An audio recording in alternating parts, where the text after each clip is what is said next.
Perlu komitmen bersama untuk menjaga taksu budaya Bali agar terus ajak ke depannya. Hal ini mengingat adanya kekhawatiran taksu budaya Bali semakin tergerus akibat modernisasi. Pariwisata Bali sangat pesat berkembang karena keunikan daripada taksu budayanya. Namun dewasa ini taksu budaya Bali semakin tergerus akibat perkembangan modernisasi.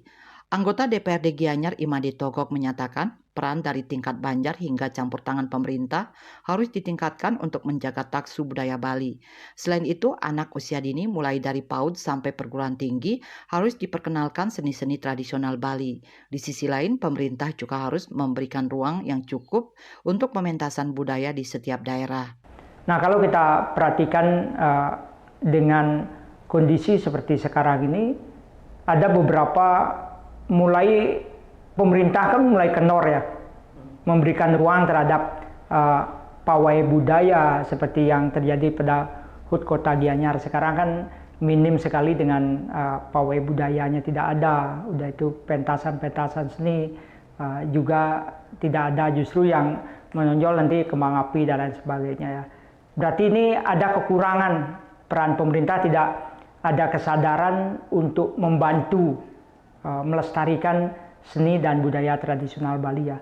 Bahkan ada beberapa tempat yang kegiatan HUT itu lebih menonjolkan musiknya modern begitu ya. Sedangkan ruang daripada tampilan seni tradisional dan budaya Bali ini mulai dikurangi ya.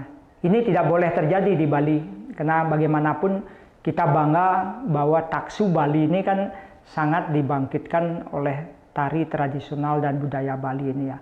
Kalau itu kurang kita pahami, maka ke depan sumber-sumber daripada kearifan lokal termasuk taksu Bali bisa hilang. Pihaknya juga berharap agar maestro seniman di Bali lebih diperhatikan, karena para seniman inilah yang nantinya mengetok tularkan jiwa seni kepada anak-anak sehingga taksu budaya Bali semakin ajak ke depannya.